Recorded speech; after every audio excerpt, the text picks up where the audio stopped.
Assalamu alaikum wa rahmatullahi wa barakatuh, my dear brothers and sisters and viewers. Welcome back to Real Talk.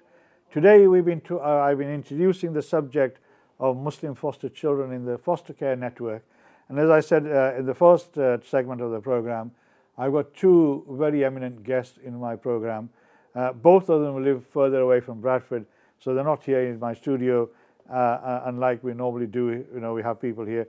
One of them has run away from Bradford to go and make his millions or enjoy the high life in London.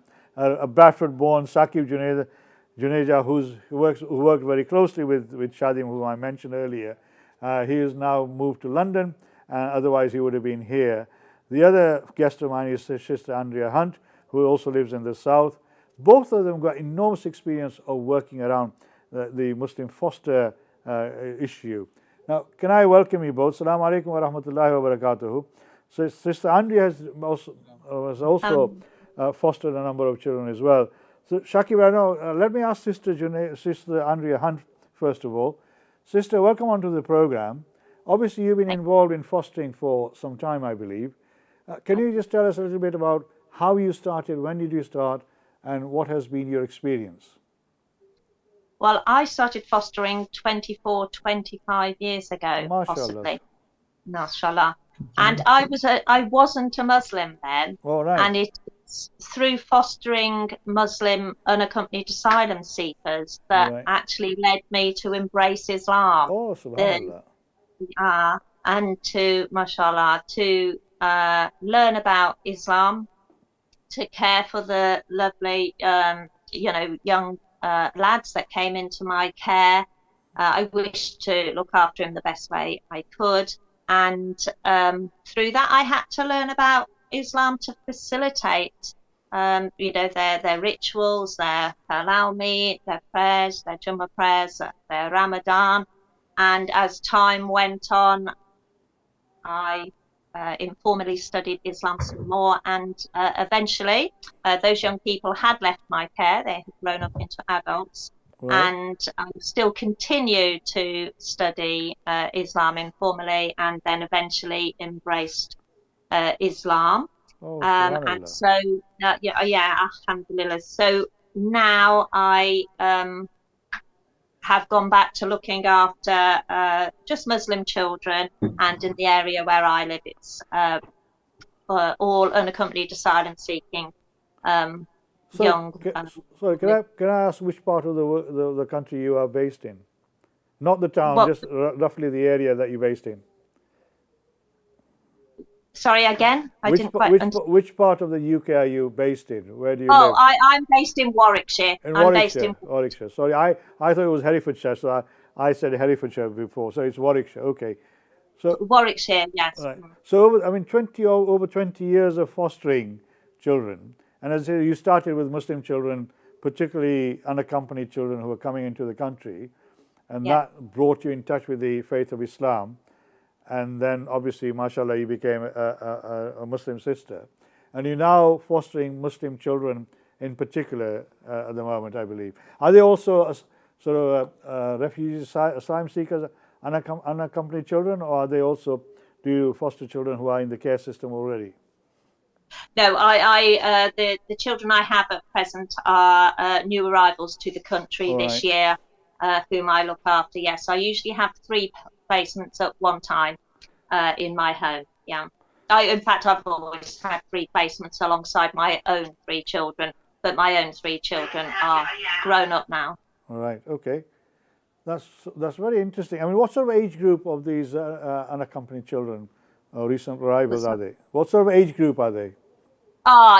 Predominantly they're aged between 14 and 18. Right. But I have been lucky enough to have some younger ones who have come into the country at the age of 10 or 11, and so therefore I've kept them under my roof and in my home for a good 6 years till they reach adulthood at 18. So, all right, excellent. Subhanallah. Saqib, can I just turn to you? Obviously, I believe you are doing some of the coordinating work that Shadim Hussain used to do. Am I correct in that?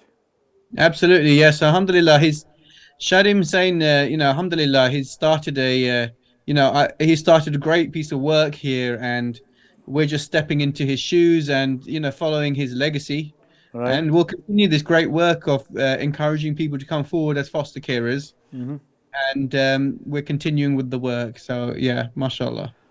Are you able to tell our viewers some of the challenges that you face? And first of all, let's clarify this: the number of children that we think we have in the system at the moment who have a Muslim background. Okay. So, I mean, we always go with the currently it's about 5%. You've probably seen the John Lewis advert around fostering. This is the famous kind of advert that's just come out.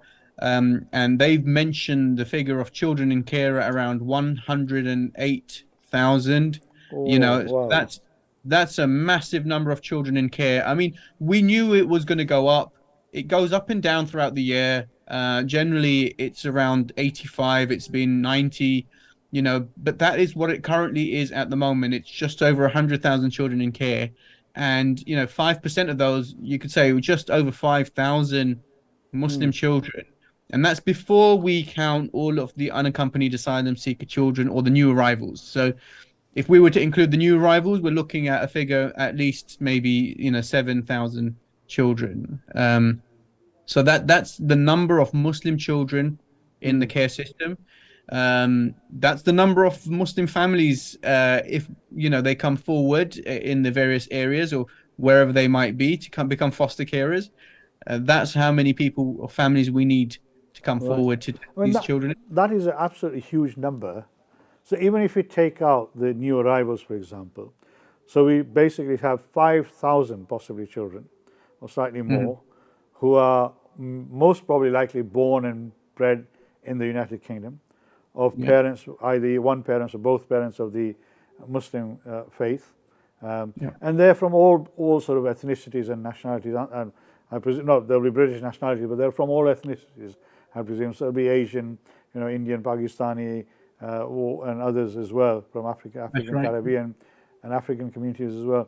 So, in terms of that population, do you have any breakdowns about which community is represented more or less in that sort of a narrative, in the categories that we have, or is that not sort of captured in any Well, way? well, well, what we know already is that, if you think of the number of Muslims in this country at Right. just around maybe 4% of the population, already 5% is overrepresentative. Okay, so there are more Muslim children in the care sector as a representation of the Muslim population here than there are for other groups. Mm-hmm. So, I mean, that itself is not a very good statistic. It's horrible. Um, yeah, it's showing that, Mm. compared to other populations, there are more Muslim children entering the care system than there are for other groups. Now, that's a worrying statistic. Mm. When you break it down, it's quite representative of all the different ethnicities, as you've mentioned. You've got all different types of ethnicities, etc. And we're working with local authorities up and down the country to try and get, communities to come forward. So, for example, down in the south, the number of Arab children in the care sector is quite a few. Right. But they don't have enough Arab carers there. Places like Leeds, etc. They've got children from the Black Muslim community, like the Gambian community, etc. But they don't have enough Gambian carers there. Mm. And so the problem arises when you have situations like that, where the child will be placed with a similar matching carer who may or may not be Muslim. Mm. But actually, if you don't have someone from the local community, you're placing the child in a very different family. you know Yes, and that's the challenge, isn't it? and that's the major challenge that we're facing at the moment. Mm. And obviously, the impact on those children being placed in a non-Muslim family will have long-term effects on their lives as they move forward. And that is something of great concern to, I'm sure, to people like yourselves, and I'm sure many of our viewers as well. Now, I know, as I said in the past, we've had people sort of phoning in and reflecting on their experiences. Sister Andrea, coming back to you for a minute, I mean, what really, I mean, you said you have your own 3 children of your own, mashallah, and they've grown up. But what really led you in the first instance to start looking at adopting children or fostering children in the first place? I hadn't really come across fostering at all, and until some children in the street where I lived went into foster care, and I had a spare bedroom in my house, and on researching some more about fostering, yeah, I thought it was something that I'd really like to do. For me, I was very happy to be a stay-at-home mum, but I felt I had more to give, and we certainly had the room for a foster child. So, yeah, as they say, the rest is history. Oh, yeah. And so I went from 1 placement to 2, and then to 3. Right. Placements, and an extension in the meantime as well to fit them in. So, right. yeah. Now, in sense of becoming a foster carer, the process of navigating through the approval system, I presume, how difficult was that for you? I'd just like to point out that 25 years ago, although the systems were in place, the process now, although more thorough, I believe now prepares people better for fostering, the young people and the children. For me, I was happy enough for them to dig around into my background, into my medical history, to help and advise me on anything that perhaps they wish to discuss with me around episodes in my life that perhaps may have affected me. For me, I realized that the young people, in quite a simple fashion really, that the young people I was going to potentially look after, it did need a good solid person to be there for them that would be able to cope and help manage their children, these children through their own traumas, and to support them and their families. So it's important that we have all those checks, and I was happy enough to do that. So and my family and your own children are interviewed. My children were very young back then, but clearly they must have passed their little interviews. So. Yes. I mean, and how did they react when you had, I mean, look, you, may Allah give you even more strength. I mean, you took on a responsibility for looking after children who probably came from a very traumatized background. They must have seen some, very difficult they must have gone through some very difficult life challenges at a very young age. So they must have brought their own issues with them as well. How did you manage to navigate through all that? Clearly, you've described it quite well. We actually don't, not all children are the same. Not all their, little stories, as I call them, aren't the same. With support from, the council for which I worked for, I managed to learn a variety of new skills, a new way of coping with conflict and confrontation, things that I didn't know before, because I didn't know. I wasn't trained in anything like that at all. And as time goes, the experience that I was given, works at the training. There's ongoing training as ideas change and policies change. So that was very, that's what helped me get through on a day-to-day basis. I had a very good support network that helped and supported me, my children, and clearly, I had a big family then. I had 6 children to be looking after. You got 3 of your own children, and you then took in 3 of your, the other children. And how did that family dynamic work? Because I can just see all these conflicts, Yeah, see what Andrea hasn't mentioned yet is that over these 25 years, she's now cared for over 100 children. That was going to be one of my questions. MashaAllah, Yeah, subhanallah. yeah. 100 And children, over 100 Muslim children, yeah. children, 100 Muslim children. Oh my Not God. 100 Muslim children, 100 children, 101 children altogether. I think a third of that number, perhaps 40, unaccompanied asylum seeking Oh, right. Muslim children. Yeah. So It's that the other children they were from other faith communities, or were they all Muslim as well? Because I thought I understood that you mainly fostered Muslim children. I've fostered British children who may or may not have been Christian.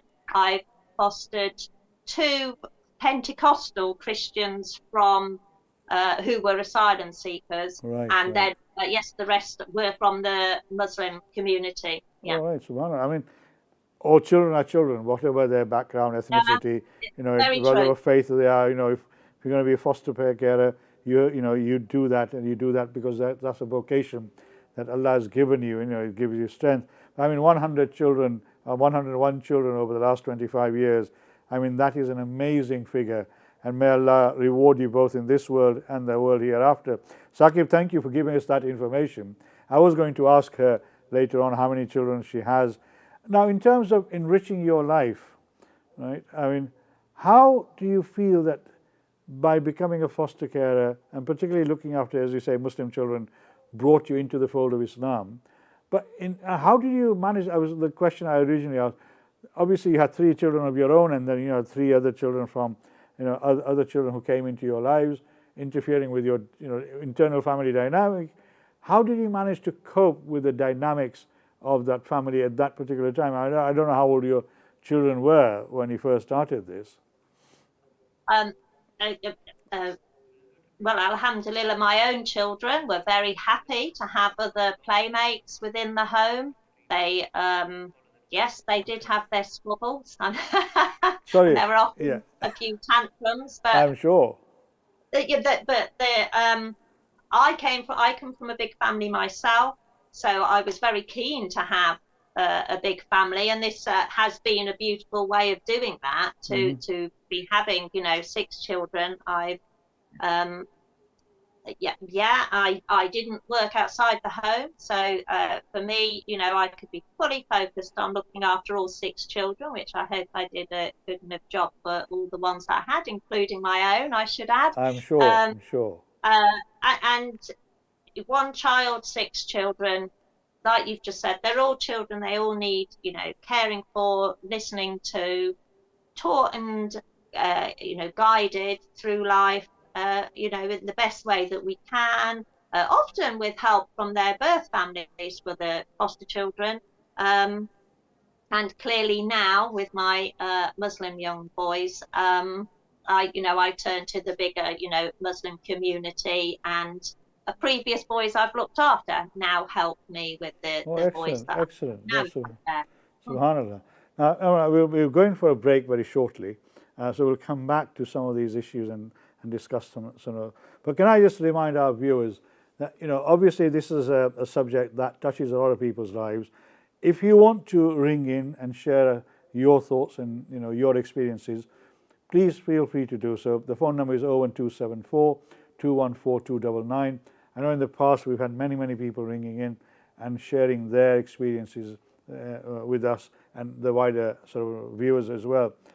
When I come back, can I ask Saqib the question of how, has the process changed in terms of if somebody wants to become a foster carer, what is the sort of the steps that they have to navigate, and what are the challenges that people face? I'm sure many people may sort of already be aware of some of these factors, but this is something that maybe they may want to learn a little bit more about, and whether it's different in different parts of the country with different local authorities having their own different rules, or is it just one set format for somebody who wants to become a foster carer to go through the process, and were there any particular challenges for people from the Muslim faith community when it comes to wanting to become foster carers, and also this issue about, are you allowed to narrow your foster care provision to one particular ethnicity or faith, or under the current atmosphere and rules, that you are open to all of them. So we'll be coming back soon, inshallah. Don't go away. Have yourself a cup of tea, coffee, faluda. Inshallah, I'll join you soon. Take care. Assalamu alaikum.